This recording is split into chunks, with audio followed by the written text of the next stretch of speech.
Meron akong tissue dito. Yes. Be ready because I'm a weeper. Maalaala mo kaya ito. Good evening, ladies and gentlemen.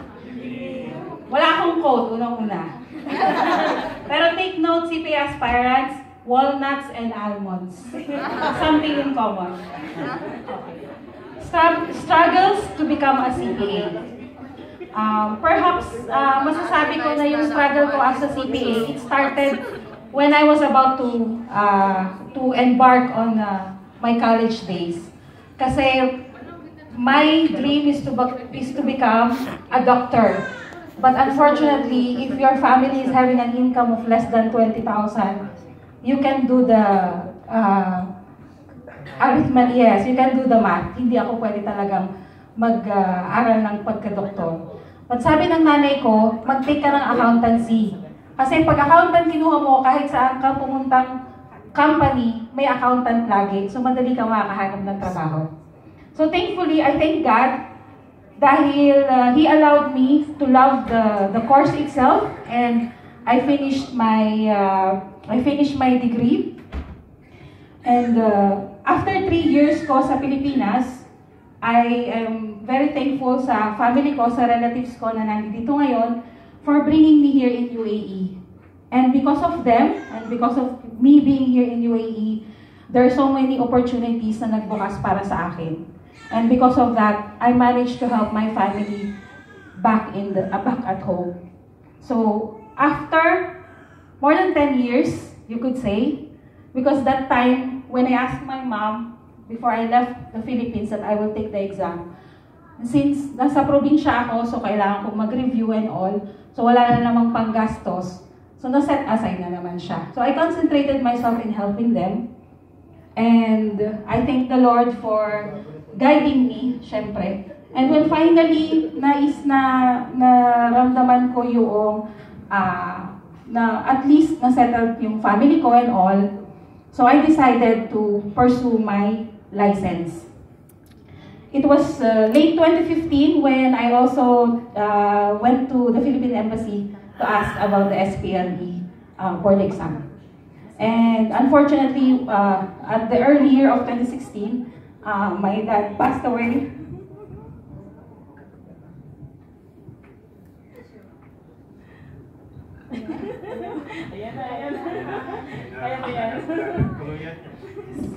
Pero syempre, I took it as an inspiration na every time na nag-review ako, I see to it na pag nagdadasal ako, sabi ko sa kanya, Dad, ibulong po ako kayo. I was supposed to take the exam last September 2016 together here with my dear friend Grace. But because of taxation, of course, and auditing, hindi ako I decided not to take the exam. During those time, 2016, I would say na ang main struggle ko during my review is yung sa sarili ko, hindi sa mga outside na nangyayari sa akin, but myself. Unang-una, probably people would laugh na yung stress eating. Isang malaking pagsubok yun sa akin kasi stress eater ako. Pagka na-stress na ako, kain ako ng kain kung ano-ano lang. Kahit na midnight na siya, 12 with walnuts, almonds, lahat na yan, nakakain ko. So dumable talaga yung weight ko. And because of that, nahihirapan akong gumising ng maaga. And kapag ka naman sabi ko 45 minutes nap lang, nahihirapan naman akong gumising ulit. So hindi ako makapag-review ng mabuti. Secondly, walang kasya sa aking damit. So conscious na ako pumapasok sa work kasi lahat ng bill ko nakalabas na. And at the same time, hindi ka naman na kailangan bumili ng bagong damit kasi wala ka ng pera. Diba? So stress talaga siya. Joke lang, pinapatawa. So, yes. So come November 2016, when the PTG9 started, I really thank the Lord for the people, no? Especially Sir Johan.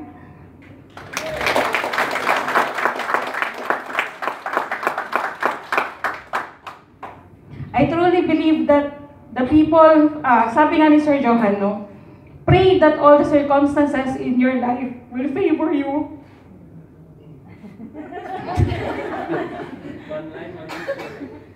Say siya na. Pray that all the circumstances in your life will favor you para makapasa ka sa exam.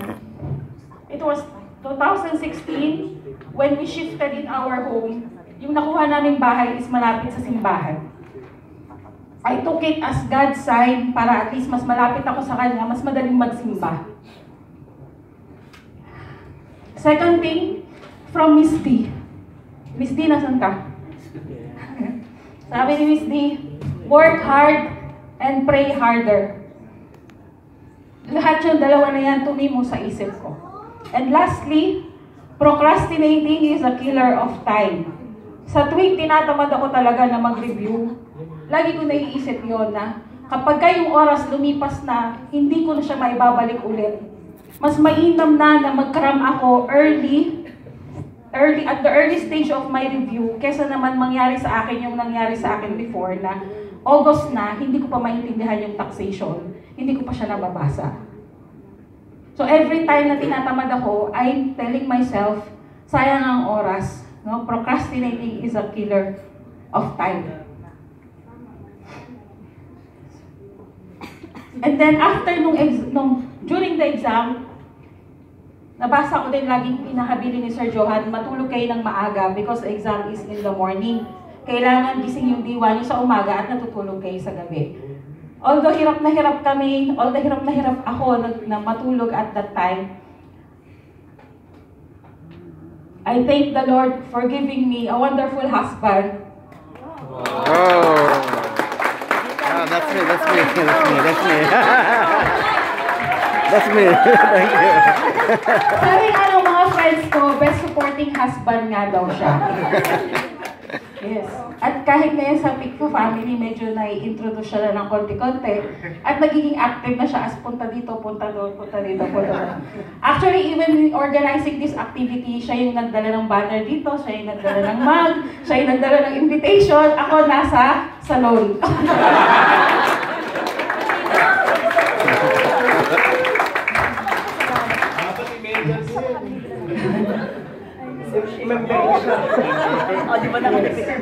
Kahit gaano kalayo yung review school namin from the home, he would drop me to school early and even at late at night, he would pick me up. And he feels bad to sleep early, seeing that I am still reading. And he's saying he doesn't want to sleep because I am still awake and reading. Wow.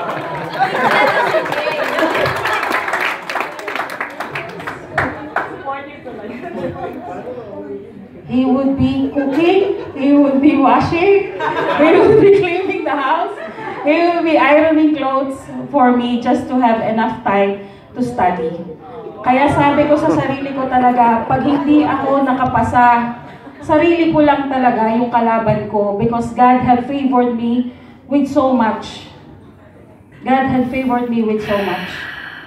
After the exam, sabi ko nga kay Miss D, yung preparation mo during the exam, dapat kasing handa ka during the preparation mo habang nag-aantay ka ng result. Yung work hard was before the exam. Yung pray harder was after the exam. Believe it or not, siguro yung idinasal ko ng rosaryo sa buong buhay ko, mas madaming beses yung idinasal ko habang nag-aantay ng resulta ng exam.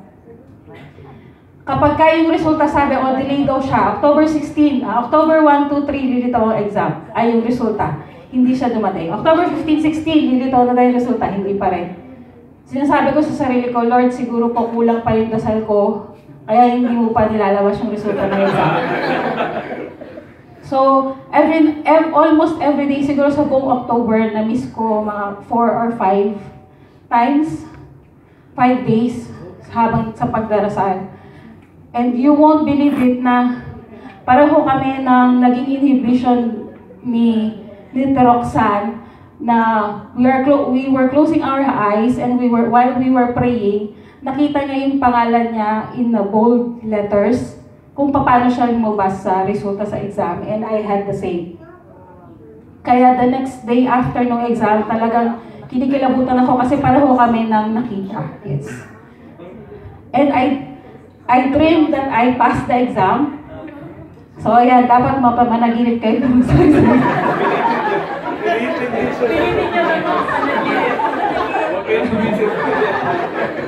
Yes. And these are really God's ways of telling me that I will pass the exam, because He even showed me my grade, what would be my grade. And to tell you honestly, I really don't know with how many digits from 75 to 100. Nakita ko, sinabi talaga doon sa dream ko kung ano yung grades ko. Kaya sobrang thankful ako kay Lord.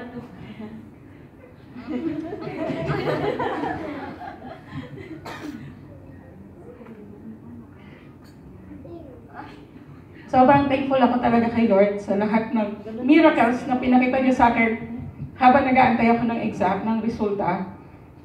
And also to my family, especially to my mom, kasi meron kasing kumuha ng exam sa kapitbahay namin na bumagsak nung May.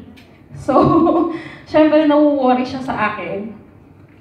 At sabi niya ganun sa akin, anak, kahit anong mangyari sa exam na ito, wag na wag mo hahayaan na ito ang makasira sa iyo. Kasi kahit ano man ang mangyari, proud na kami sa iyo lahat. Proud na kaming lahat sa iyo. Sa lahat ng mga achievements at naitulong mo sa amin. And this is what I will give to all of you. Sabi nga, not only to my fellow CPAs, but also to all the aspirants. Kasi sabi nga sa sabi ng isang priest, kapag daw yung cup mo ay full na, huwag ka daw maghanap ng iba pang cup na pupunuin pa, but rather, share it to other people. So the main thing I would say, and that is also, I believe, that is what God wants me to do when I'm praying for this board exam, that I will be able to pass it, is that we have to aim with our sincerest intention to share. Not only the aspirants, but also the fellow CPAs here. After we pass the exam, it's not yet the end of our journey. It's just the beginning. We have to consider the fact, we have to see it in a bigger picture. Yes, we are already a CPA, but we have to consider the fact that we are a community of CPAs here in Abu Dhabi. And we have to help each other para ma-uplift natin yung ating community, the Filipino community, hindi lang dito sa Abu Dhabi, at siyempre sa buong mundo. And I truly believe na through our PICPA organization, we will be able to achieve, actually we are already starting to achieve it. And my special thanks really to Sir Johan for always making kulit to review and for really believing in me. I really thank God that I consider all of you as angels sent from heaven para tulungan kami na mag-review. Hindi ko na isa-isahin kung sino-sino kayo. Alam niyo naman kung ano yung mga naging part ninyo sa buhay ko, sa mga nag-photocopy ng aking mga books, sa nag-bind ng books ko, sa nag-summarize ng books ko. Lahat-lahat kayo, maraming salamat sa inyong lahat. And sa mga CPA aspirants ngayon, alam nyo naman, nagsisimula na akong magturo sa inyo. And I truly believe that lahat tayo, no, in God's perfect time, you just have to believe in yourself, first thing. Believe in yourself na kaya nyo. Aim for the sky, not for the roof only. So that pag bumagsak kayo, meron naman kayong buffer. Aim for the sky. Ako, hindi kayo you won't believe. In-aim ko talaga na I will top the board exam.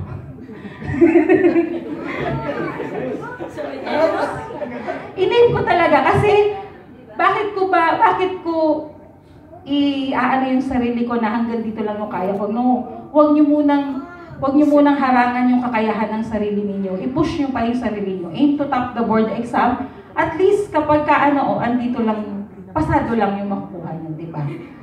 Yun lamang po. At sana sa mga CPA aspirants, see yourself tuwing nagtuturo ako for a couple of days now, na sana dumating yung panahon na lahat kayo na nakaupo at nag-aaral ay nakatayo na rin sa harapan namin at kasamang nagtuturo sa mga darating pa. Yun lang. Thank you po.